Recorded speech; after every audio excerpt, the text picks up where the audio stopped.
Namaku Rima. Aku menikah hampir 6 tahun.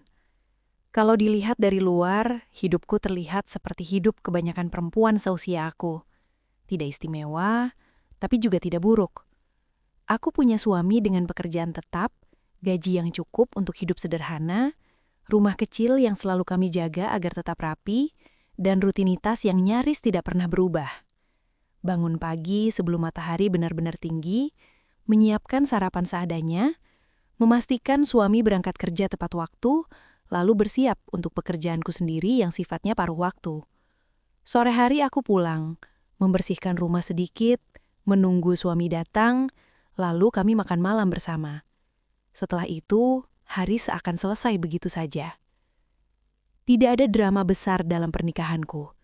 Tidak ada teriakan, tidak ada pintu dibanting, tidak ada kata-kata kasar yang saling dilempar. Justru itulah yang sering membuat orang berpikir hidupku baik-baik saja.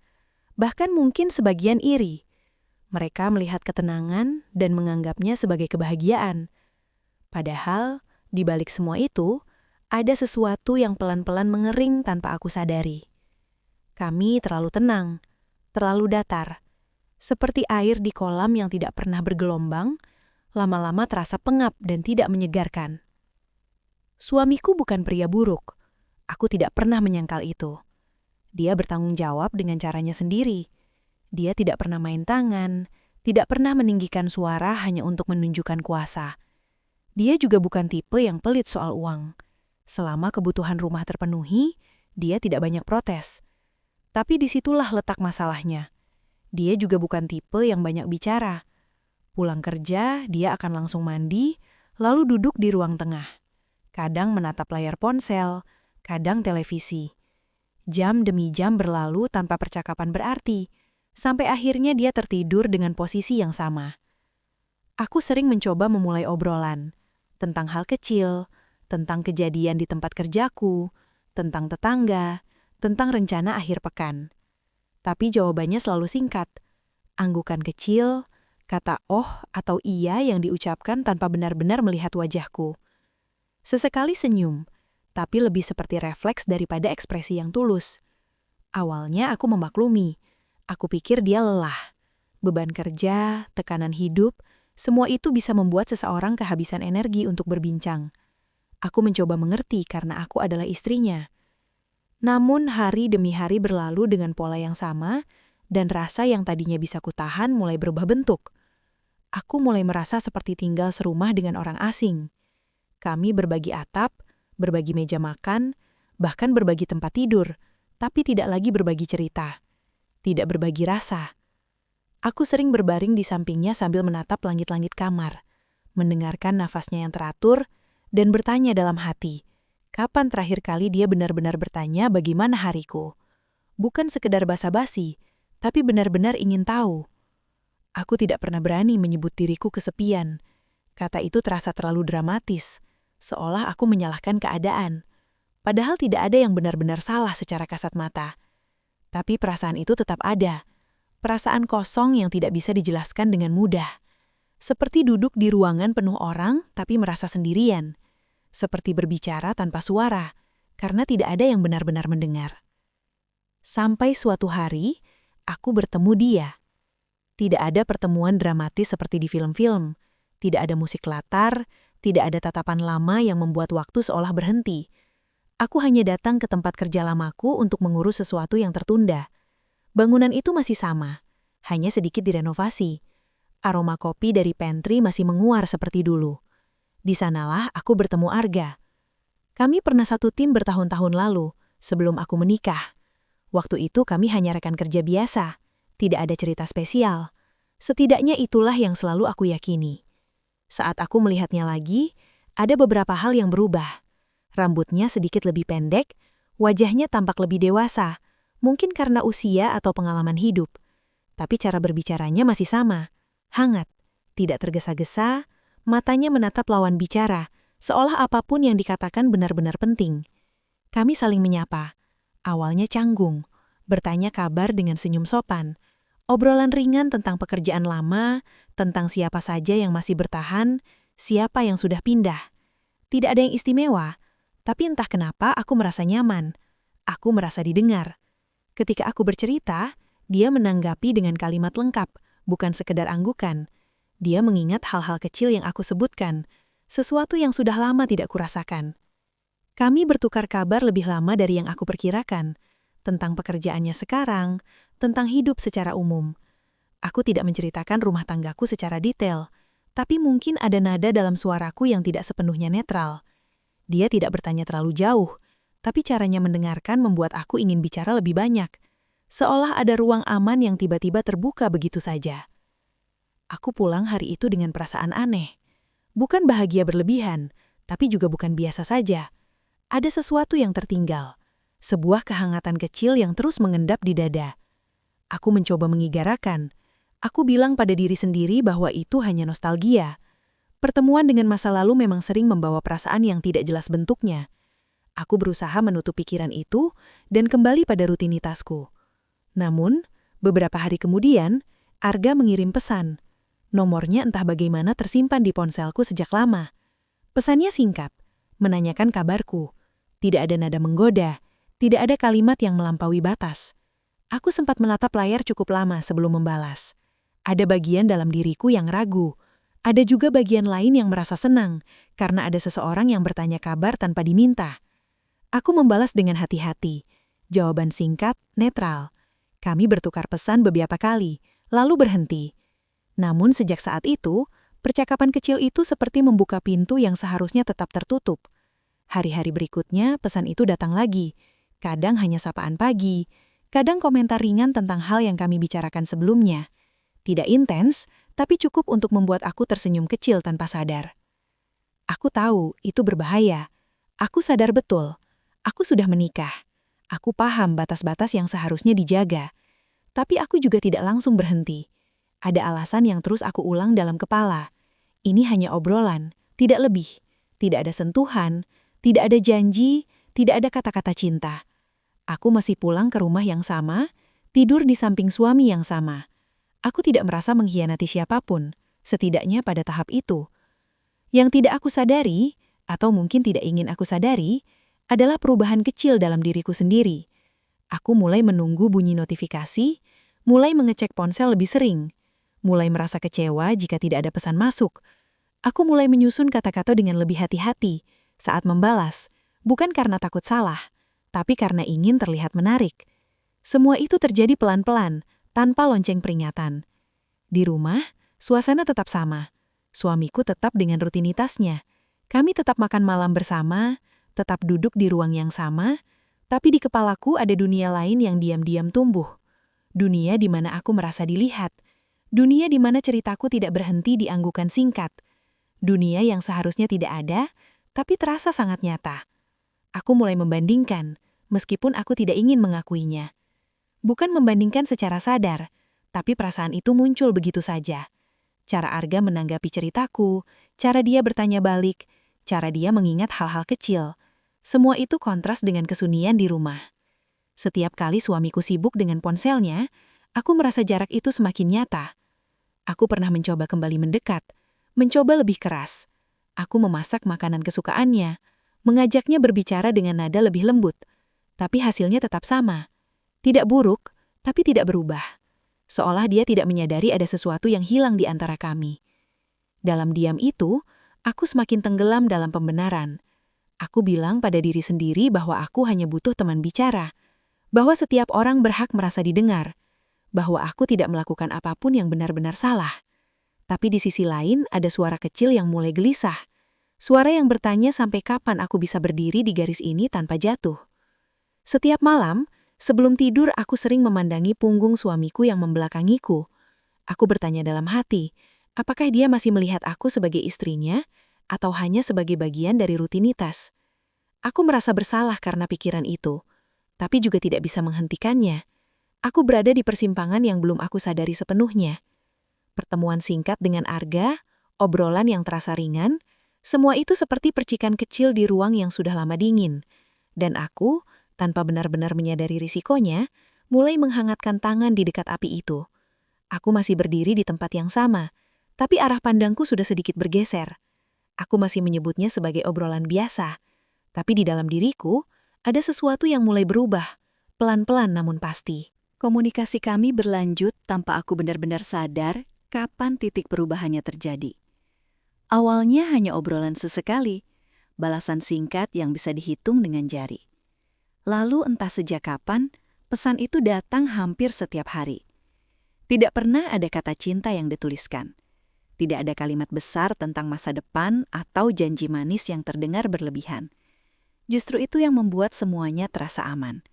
Terlihat wajar, terlihat seperti dua orang dewasa yang sekadar saling peduli. Perhatiannya datang dalam bentuk yang sederhana. Pertanyaan ringan tentang apakah aku sudah makan atau belum. Pesan singkat yang mengingatkanku untuk istirahat ketika aku bilang sedang lelah. Kalimat pendek yang muncul tepat saat suasana hatiku sedang tidak baik. Hal-hal kecil yang seharusnya biasa saja, tapi terasa besar karena sudah lama aku tidak mendapatkannya.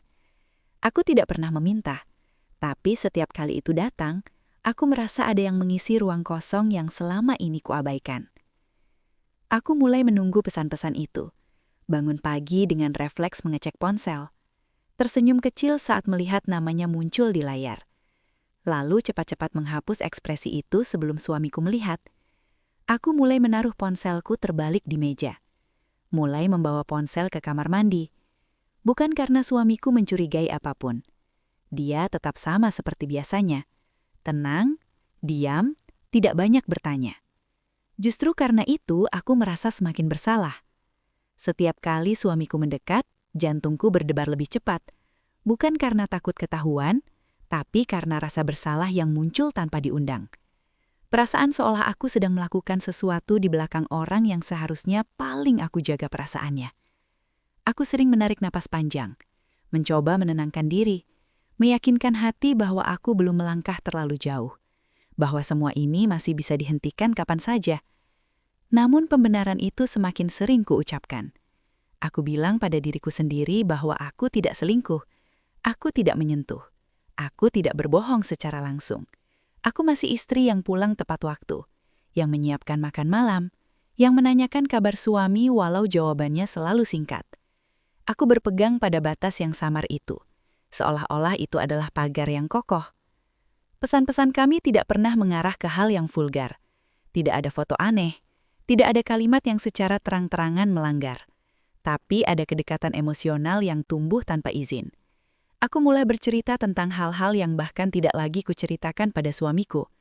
Tentang rasa lelah, tentang kebingungan kecil, tentang perasaan tidak dianggap yang selalu aku tekan. Arga mendengarkan, menanggapi, tidak menghakimi. Dan itu membuatku semakin terikat. Aku tahu seharusnya aku berhenti. Aku sempat mencoba. Pernah ada satu hari aku sengaja tidak membalas pesannya. Aku sibukkan diri dengan pekerjaan rumah, menyusun lemari, membersihkan dapur. Tapi pikiranku tetap kembali ke ponsel yang tergeletak di meja. Ada rasa gelisah yang tidak bisa dijelaskan. Seperti ada yang kurang. Malam itu aku menyerah dan membalas pesannya dengan alasan sibuk seharian. Dia hanya menjawab dengan kalimat sederhana, tapi cukup membuat dadaku kembali hangat. Seiring waktu, muncul keinginan untuk bertemu lagi. Bukan karena rindu yang membara. Setidaknya itu yang aku katakan pada diri sendiri. Lebih kerasa ingin memastikan bahwa semua ini nyata, bahwa kedekatan ini bukan sekadar ilusi di balik layar. Kami membicarakannya dengan hati-hati, tidak terburu-buru, tidak dramatis. Akhirnya kami sepakat bertemu di tempat yang menurutku aman. Kami memilih minimarket dekat kantornya, tempat yang ramai dengan orang lalu lalang setiap waktu. Tidak ada sudut gelap, tidak ada ruang tertutup. Hanya bangku kecil di depan, tempat orang biasanya duduk sebentar sambil minum. Di kepalaku, itu keputusan yang rasional. Tidak ada yang bisa mencurigai dua orang dewasa yang duduk di sana. Aku terlalu percaya diri, terlalu yakin bahwa aku bisa mengendalikan semuanya. Hari itu aku berangkat dengan alasan sederhana kepada suamiku. Ada urusan sebentar. Dia mengangguk tanpa banyak tanya. Seperti biasa, aku melangkah keluar rumah dengan perasaan campur aduk. Ada gugup, ada senang, ada rasa bersalah yang coba aku dorong ke sudut hati. Aku berjanji pada diriku sendiri bahwa ini hanya sebentar. Tidak akan ada apa-apa. Saat aku tiba, Arga sudah menunggu. Dia berdiri sambil memegang botol minum. Senyumnya sama seperti di pesan-pesan itu.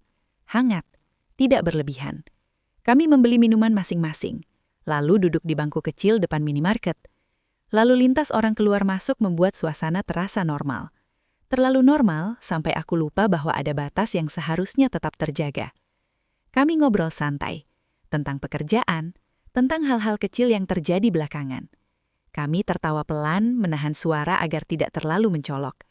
Tidak ada sentuhan berlebihan, tidak ada tangan yang saling mencari. Tapi jarak duduk kami terlalu dekat untuk ukuran dua orang yang seharusnya hanya teman lama. Bahu kami sesekali bersentuhan, dan setiap kali itu terjadi, aku merasa ada aliran kecil yang menjalar, membuatku lupa untuk mundur. Aku melihat sekeliling beberapa kali. Tidak ada wajah familiar, tidak ada yang memperhatikan kami secara khusus. Aku merasa aman, terlalu aman. Aku bahkan sempat berpikir bahwa mungkin selama ini aku terlalu keras pada diri sendiri, bahwa aku berhak merasa bahagia, meski hanya sebentar. Pikiran itu datang cepat tanpa sempat aku saring. Waktu berjalan tanpa terasa. Percakapan mengalir dengan mudah. Tidak ada keheningan canggung, tidak ada topik yang terasa dipaksakan. Untuk pertama kalinya setelah sekian lama, aku merasa menjadi diriku sendiri tanpa harus menjelaskan apapun. Aku lupa pada ponselku, lupa pada waktu, lupa pada batas yang sejak awal coba aku pegang. Aku lupa satu hal yang sangat sederhana.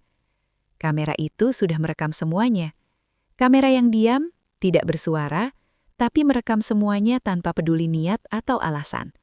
Kamera yang hanya menangkap gambar apa adanya. Dua orang dewasa yang duduk terlalu dekat. Wajah yang tersenyum terlalu lepas. Gestur kecil yang mungkin terlihat biasa bagi kami, tapi bisa bermakna lain bagi siapapun yang melihatnya dari sudut pandang berbeda. Saat kami akhirnya berdiri untuk berpisah, tidak ada adegan dramatis. Tidak ada pelukan, tidak ada janji untuk segera bertemu lagi. Hanya senyum singkat dan ucapan hati-hati di jalan. Aku berjalan menjauh dengan perasaan lega sekaligus gelisah. Ada bagian dalam diriku yang merasa puas, seolah baru saja menghirup udara segar setelah lama terkurung. Ada juga bagian lain yang mulai berteriak pelan, mengingatkan bahwa aku baru saja melangkah lebih jauh dari yang seharusnya. Di perjalanan pulang, aku mencoba menata ulang pikiranku. Aku bilang pada diriku sendiri bahwa tidak ada yang terjadi, bahwa aku tidak melakukan kesalahan besar, bahwa semua ini masih bisa aku kendalikan. Tapi entah kenapa perasaan bersalah itu tidak pergi. Justru semakin kuat, seperti bayangan yang terus mengikuti meski aku berusaha berjalan lebih cepat. Sesampainya di rumah, suamiku sudah ada di ruang tengah. Seperti biasa, menatap layar ponselnya. Dia menyapaku singkat, aku membalas dengan senyum yang kupaksakan. Aku masuk ke kamar, mengganti pakaian, lalu menatap diriku di cermin. Wajahku terlihat sama, tapi mataku menyimpan sesuatu yang berbeda. Ada rahasia di sana. Rahasia yang tidak tertulis tapi terasa berat. Malam itu aku sulit tidur. Aku teringat percakapan kami. Tawa kecil di depan minimarket, kedekatan yang terasa nyata. Lalu pikiranku beralih pada suamiku yang tidur membelakangiku. Aku bertanya pada diriku sendiri kapan semuanya mulai bergeser sejauh ini. Aku tidak punya jawaban yang jelas. Yang aku tahu aku sudah melangkah ke wilayah yang tidak lagi bisa disebut abu-abu sepenuhnya. Aku memejamkan mata, mencoba menenangkan pikiran. Aku berjanji dalam hati bahwa aku akan lebih hati-hati setelah ini. Bahwa aku tidak akan mengulanginya, bahwa aku masih punya kendali. Tapi di sudut pikiranku ada satu fakta yang sama sekali tidak terpikirkan olehku saat itu. Sesuatu yang diam, sabar, dan tidak pernah lupa. Kamera itu sudah merekam semuanya. Beberapa hari setelah pertemuan itu, aku mulai merasakan ada yang berbeda di rumah. Bukan perubahan yang mencolok. Bukan juga sesuatu yang bisa langsung kutunjuk dengan jelas. Suamiku tidak marah. Tidak bersikap dingin, tidak ada bentakan, tidak ada sindiran. Justru sebaliknya, dia terlihat terlalu tenang, terlalu diam, lebih pendiam dari biasanya, sampai keheningan itu terasa berat. Tatapannya sering kosong, bukan menatap ponsel seperti biasanya, tapi menatap ke satu titik tanpa benar-benar melihat. Saat makan malam, sendoknya bergerak lambat, kadang berhenti di udara, seolah dia lupa sedang melakukan apa. Aku beberapa kali memanggil namanya, dan dia tersentak kecil, seperti baru kembali ke dunia nyata. Aku bertanya apakah ada masalah. Dia hanya menjawab singkat, bilang capek. Nada suaranya datar, tidak defensif tapi juga tidak terbuka. Jawaban itu seharusnya menenangkanku, tapi justru membuat dadaku terasa sesak. Ada firasat yang tidak bisa kujelaskan, seperti berdiri di ruangan yang tenang sebelum badai. Aku mulai lebih sering memperhatikannya, gerak-geriknya, cara dia menatapku, cara dia menghela napas panjang tanpa alasan yang jelas. Aku bertanya dalam hati apakah dia tahu, atau mungkin hanya perasaanku saja yang berlebihan karena rasa bersalah. Aku mencoba bersikap normal, tetap memasak, tetap bertanya kabarnya, tetap tersenyum, meski rasanya kaku. Tapi setiap kali aku melihat ponselku, jantungku berdegup lebih cepat. Aku mulai jarang membalas pesan Arga. Bukan karena tiba-tiba menjadi benar, tapi karena rasa takut yang mulai tumbuh. Aku sadar, sesuatu sudah bergeser. Ada garis yang telah kulewati, dan sekarang aku tidak tahu apakah aku masih bisa berpura-pura tidak apa-apa. Malam itu datang tanpa tanda khusus. Hari berjalan seperti biasa. Kami makan malam bersama dalam diam yang lebih panjang dari biasanya. Setelah itu, suamiku tidak langsung ke ruang tengah. Dia mematikan televisi lebih cepat, lalu berkata ingin bicara. Kalimat itu diucapkannya pelan, tapi cukup untuk membuat tubuhku menegang. Jantungku berdetak keras, seolah sudah tahu apa yang akan terjadi, meski pikiranku masih mencoba menyangkal. Dia memintaku duduk di sofa. Tidak ada nada mengancam dalam suaranya. Tidak ada wajah marah. Justru itu yang membuatku semakin takut. Dia duduk di seberangku, lalu mengeluarkan ponsel dari saku. Tangannya sedikit gemetar, tapi wajahnya tetap tenang. Terlalu tenang untuk situasi seperti ini. Layarnya menyala. Sebuah video pendek. Sudut pandang dari atas. Aku langsung mengenalinya bahkan sebelum gambar itu benar-benar jelas. Minimarket itu. Kursi kecil di depan. Lantai yang sering kulalui. Jaket yang kupakai hari itu. Semua terasa asing dan akrab di saat yang sama. Lalu wajahku muncul di layar. Jelas, terang, tidak bisa disangkal. Aku melihat diriku sendiri tertawa kecil, menoleh ke arah seseorang di sampingku. Gestur yang selama ini kuanggap biasa, kini terlihat berbeda dari sudut itu. Terlihat terlalu dekat, terlihat terlalu akrab. Aku merasa seolah sedang melihat orang lain, padahal itu jelas aku. Dadaku terasa sesak. Napasku tertahan. Aku ingin berpaling, tapi mataku seperti terpaku pada layar itu. Suamiku tidak berkata apa-apa saat video itu diputar. Dia membiarkannya berjalan sampai selesai, lalu memutarnya sekali lagi tanpa suara. Setelah itu, dia mematikan layar dan meletakkan ponsel di meja. Tidak ada suara benda dibanting, tidak ada gerakan kasar, hanya keheningan yang menekan. Katanya kemudian dengan suara pelan yang hampir terdengar lelah. CCTV itu dikirimkan oleh temannya yang bekerja di minimarket tersebut. Temannya tidak sengaja melihat rekaman lama saat sedang mengecek sesuatu. Tidak ada niat menjebak, tidak ada rencana. Tapi video itu cukup jelas untuk menimbulkan pertanyaan. Dan pertanyaan itu akhirnya sampai padanya. Aku tidak bisa bicara. Mulutku terbuka, tapi tidak ada suara yang keluar. Semua alasan yang sudah kususun di kepala runtuh begitu saja. Kalimat-kalimat pembelaan yang selama ini kupelihara tidak menemukan tempatnya. Tidak ada kata yang terdengar masuk akal saat wajahku sendiri menjadi bukti. Aku tidak bisa mengatakan bahwa itu hanya obrolan biasa, karena gambar itu menunjukkan lebih dari sekedar duduk. Aku tidak bisa mengatakan bahwa tidak ada apa-apa, karena kedekatan itu terlihat nyata, meski tidak ada sentuhan yang jelas. Aku merasa telanjang di hadapannya, bukan secara fisik, tapi secara batin. Semua yang selama ini kusembunyikan terbuka begitu saja tanpa aku bisa mengendalikan narasinya. Aku ingin menjelaskan, ingin bercerita dari awal, ingin mengatakan bahwa aku kesepian, bahwa aku merasa tidak didengar. Tapi semua itu terdengar seperti alasan murahan di kepalaku sendiri. Aku sadar, apapun yang aku katakan sekarang akan terdengar seperti pembelaan. Air mataku akhirnya jatuh, bukan tangisan yang meledak-ledak, tapi pelan, terisak. Seperti sesuatu yang akhirnya pecah setelah lama ditahan. Aku menunduk, menutupi wajah dengan tangan. Aku menangis bukan karena takut kehilangan suamiku, bukan juga karena takut rumah tanggaku hancur. Aku menangis karena akhirnya aku sadar betapa bodohnya aku, Betapa naifnya aku mengira semuanya aman hanya karena merasa pintar menyembunyikan. Aku menangis karena menyadari bahwa aku telah mengkhianati kepercayaan seseorang yang selama ini tidak pernah benar-benar menyakitiku. Aku mungkin merasa diabaikan, tapi itu tidak memberiku hak untuk mencari pelarian di luar. Aku mungkin merasa kesepian, tapi aku tidak pernah benar-benar berjuang untuk memperbaiki komunikasi kami. Aku memilih jalan yang paling mudah dan paling salah. Suamiku tetap duduk di tempatnya. Dia tidak menghampiri, tidak memeluk, tidak juga menjauh. Dia hanya menatapku dengan mata yang sulit kubaca. Bukan marah, bukan benci. Lebih seperti kecewa yang sangat dalam, sampai kemarahan pun tidak punya tempat lagi. Tatapan itu justru lebih menyakitkan daripada teriakan apapun. Setelah beberapa saat, dia akhirnya bicara lagi. Dia bertanya dengan suara pelan, apakah itu sudah berlangsung lama? Pertanyaan itu sederhana, tapi terasa berat. Aku menggeleng, lalu mengangguk, lalu kembali menggeleng. Aku sendiri bingung bagaimana menjawabnya. Lama bukan berarti fisik, singkat bukan berarti ringan. Akhirnya aku menjawab sejujurnya yang aku bisa. Aku bilang tidak ada hubungan fisik. Aku bilang itu lebih ke obrolan. Tapi bahkan saat aku mengucapkannya, aku tahu itu tidak menghapus apapun. Dia mendengarkan tanpa memotong, tanpa menyelah, tanpa menghakimi secara langsung. Sikapnya itu membuat rasa bersalahku semakin besar.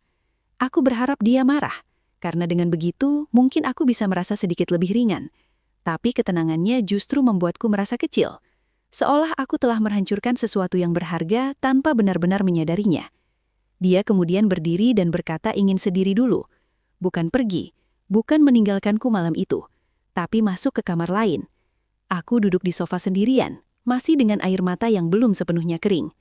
Rumah yang biasanya terasa sunyi, kini terasa hampa. Setiap sudut seperti menyimpan gema dari apa yang baru saja terjadi. Malam itu aku tidak tidur. Aku duduk memandangi dinding, memutar ulang kejadian-kejadian dalam kepalaku. Dari pertemuan pertama dengan Arga, pesan-pesan kecil yang terasa tidak berbahaya, sampai bangku minimarket yang aku anggap aman. Semua tampak jelas sekarang, seperti rangkaian kesalahan kecil yang dibiarkan menjadi besar. Aku teringat bagaimana aku begitu yakin bahwa aku masih memegang kendali, bahwa aku cukup pintar untuk berhenti sebelum terlambat. Kenyataannya aku bahkan tidak menyadari kapan semuanya berubah. Aku terlalu sibuk menikmati perhatian, sampai lupa bahwa setiap pilihan punya konsekuensi. Aku lupa bahwa dunia nyata tidak berhenti cuma karena aku merasa aman. Kamera itu tidak berbohong, tidak peduli pada niat baik atau alasan rumit. Dia hanya merekam apa yang terlihat. Dan apa yang terlihat cukup untuk melukai seseorang yang mempercayaiku sepenuhnya. Aku menyadari bahwa kesalahan terbesarku bukan hanya sekedar duduk terlalu dekat dengan orang lain, tapi membiarkan hatiku pergi terlebih dahulu tanpa meninggalkan dampak. Aku duduk sendirian suatu sore memandangi ponsel yang kini terasa asing. Aku teringat bagaimana aku dulu mengira semua ini terkendali. Bagaimana aku percaya bahwa selama tidak ada yang tahu, tidak ada yang salah. Malam itu mengajarkan aku satu hal yang tidak akan pernah kulupakan. Kebodohan terbesar bukanlah tertangkap kamera, tapi mengira bahwa perasaan bisa disembunyikan tanpa meninggalkan jejak. Hari-hari setelah kejadian itu berjalan dengan berat yang tidak pernah kubayangkan sebelumnya. Kami masih tinggal di rumah yang sama, tidur di bawah atap yang sama, makan dari dapur yang sama. Tapi jarak di antara kami terasa seperti berpuluh meter. Bukan jarak yang terlihat, melainkan jarak yang terasa di setiap napas, di setiap langkah, di setiap keheningan yang menggantung terlalu lama. Suamiku tidak mengusirku, tidak ada kata pergi yang keluar dari mulutnya. Tidak ada ancaman cerai, tidak ada ultimatum, tidak ada teriakan. Justru itu yang paling menyakitkan. Diamnya seperti hukuman yang tidak punya batas waktu. Hukuman yang tidak jelas kapan dimulai dan kapan akan berakhir.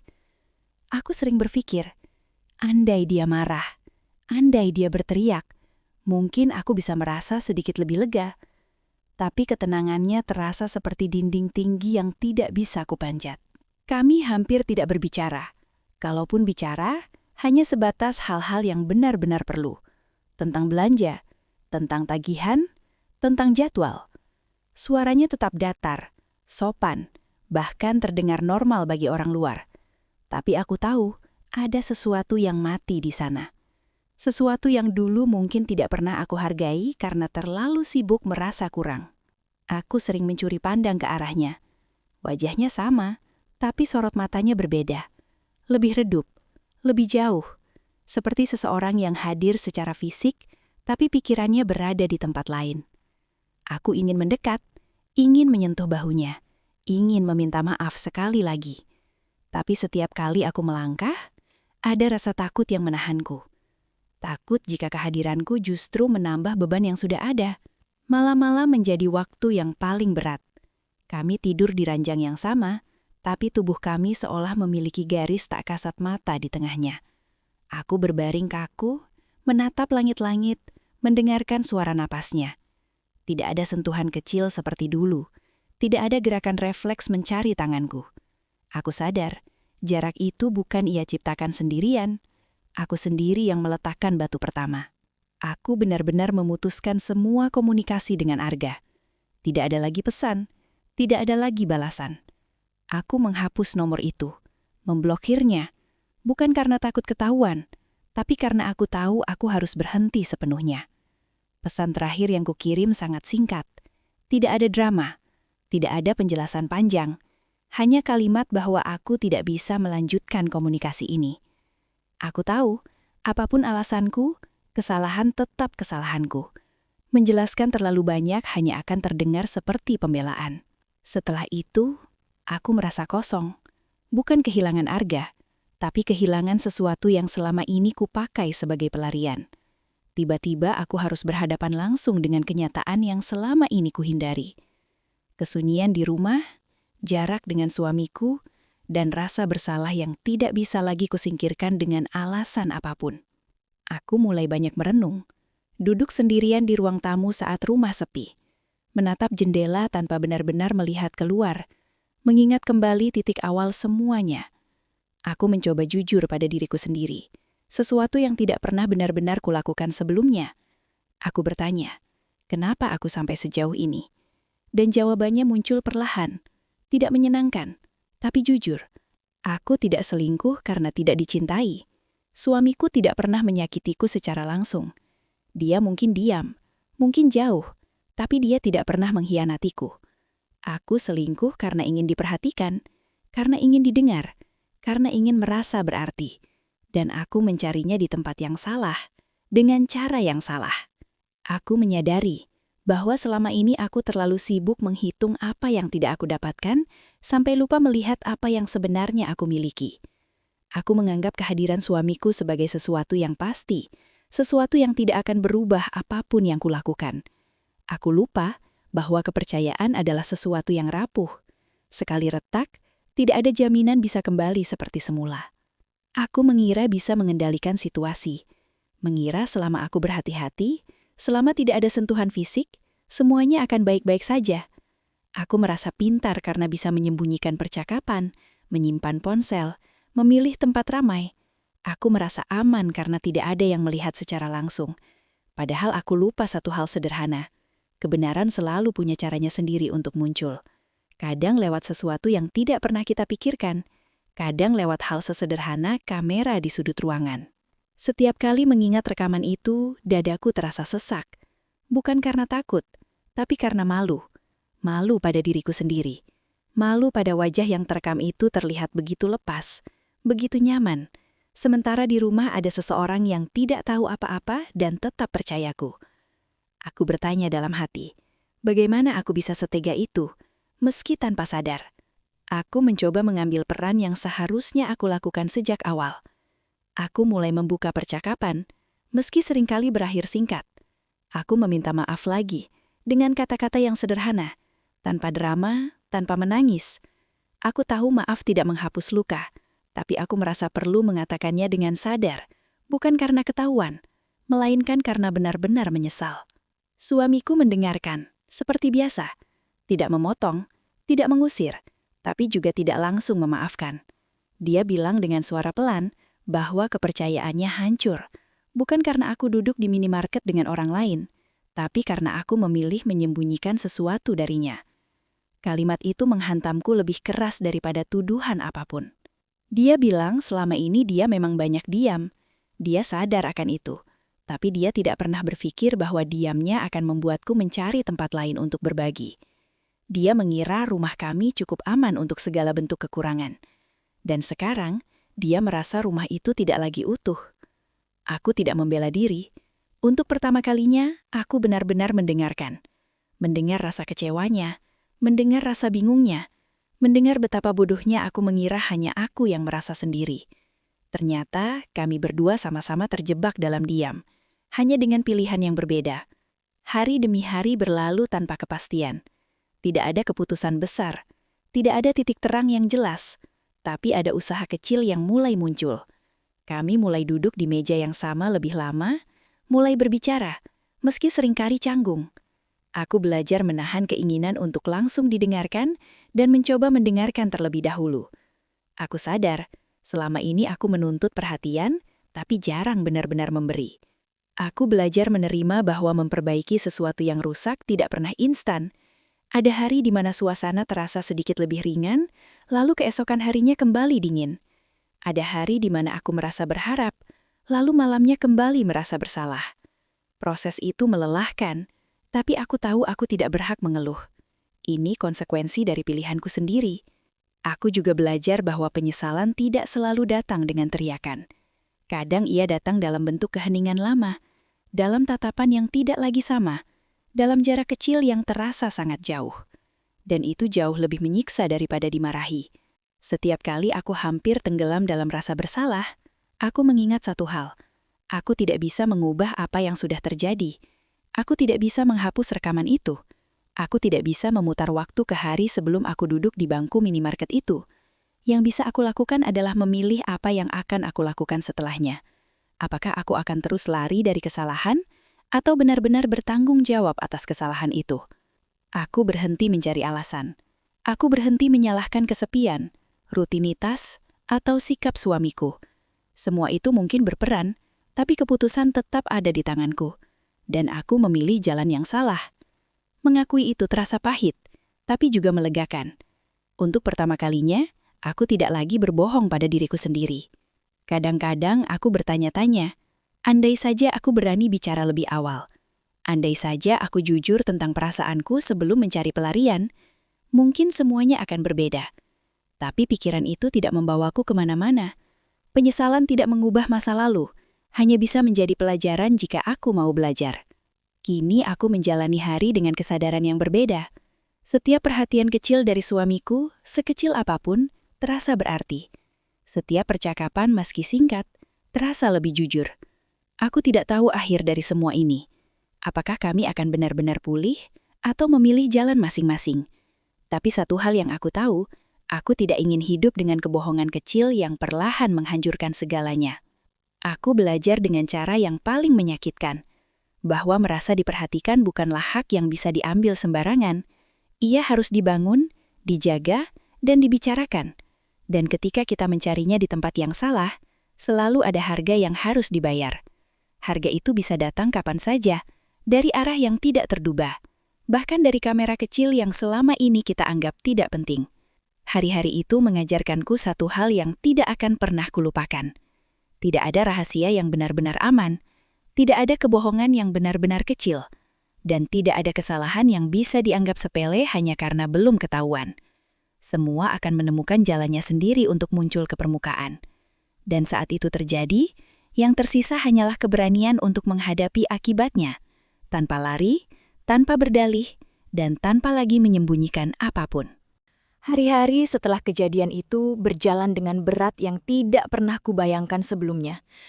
Kami masih tinggal di rumah yang sama, tidur di bawah atap yang sama, makan dari dapur yang sama.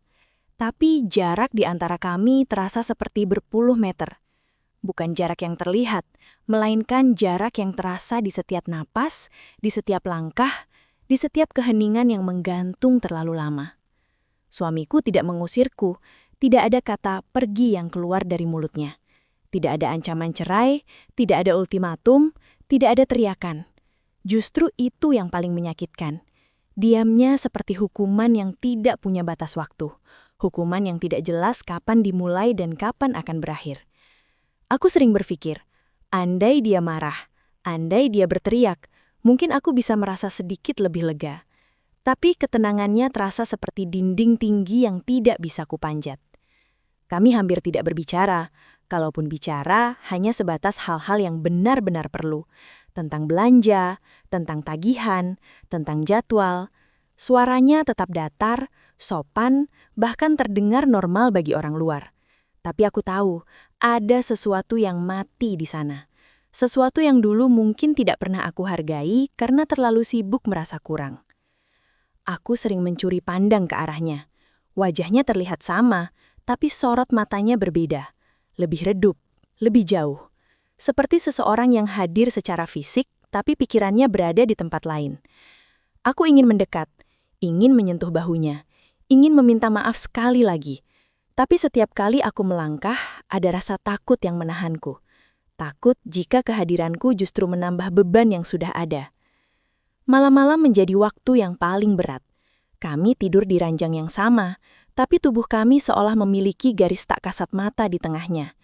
Aku berbaring kaku, menatap langit-langit, mendengarkan suara napasnya. Tidak ada sentuhan kecil seperti dulu, tidak ada gerakan refleks mencari tanganku. Aku sadar, jarak itu bukan ia ciptakan sendirian. Aku sendiri yang meletakkan batu pertama. Aku benar-benar memutuskan semua komunikasi dengan Arga. Tidak ada lagi pesan, tidak ada lagi balasan. Aku menghapus nomor itu, memblokirnya, bukan karena takut ketahuan, tapi karena aku tahu aku harus berhenti sepenuhnya. Pesan terakhir yang kukirim sangat singkat. Tidak ada drama, tidak ada penjelasan panjang. Hanya kalimat bahwa aku tidak bisa melanjutkan komunikasi ini. Aku tahu, apapun alasanku, kesalahan tetap kesalahanku. Menjelaskan terlalu banyak hanya akan terdengar seperti pembelaan. Setelah itu aku merasa kosong, bukan kehilangan Arga, tapi kehilangan sesuatu yang selama ini kupakai sebagai pelarian. Tiba-tiba, aku harus berhadapan langsung dengan kenyataan yang selama ini kuhindari. Kesunyian di rumah, jarak dengan suamiku, dan rasa bersalah yang tidak bisa lagi kusingkirkan dengan alasan apapun. Aku mulai banyak merenung, duduk sendirian di ruang tamu saat rumah sepi, menatap jendela tanpa benar-benar melihat keluar, mengingat kembali titik awal semuanya.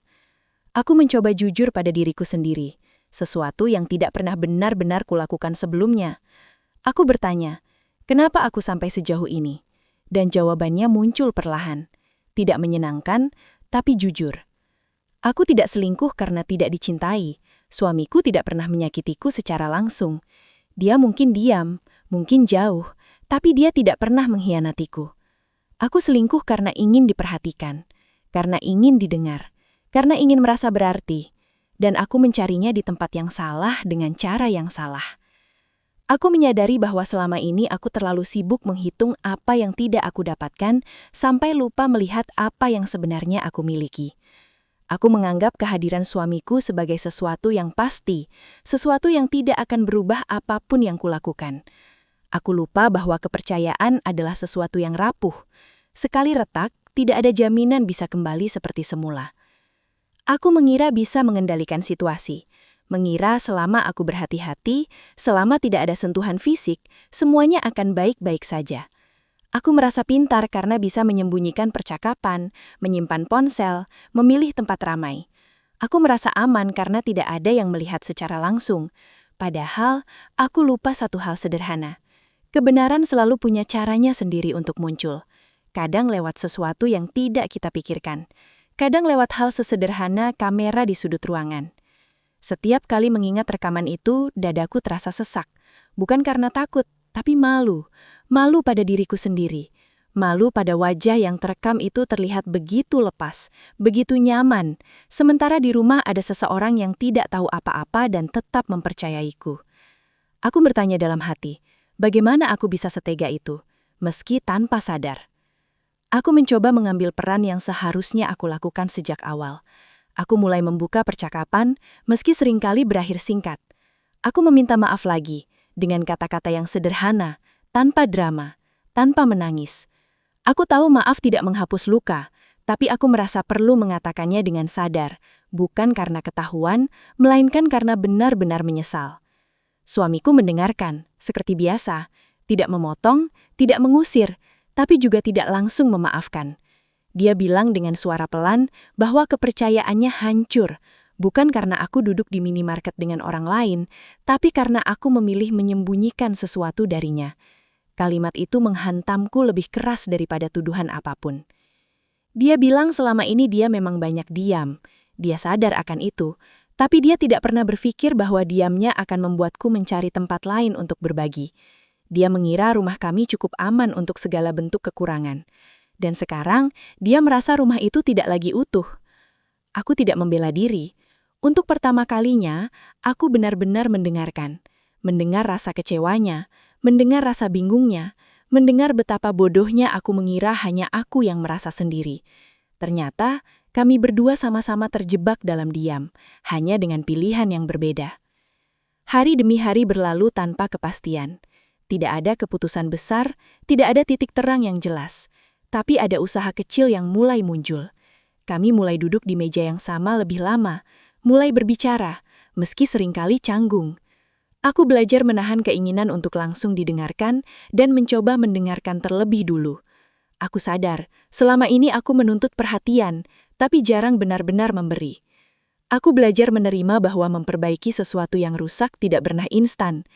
Ada hari di mana suasana terasa sedikit lebih ringan, lalu keesokan harinya kembali dingin.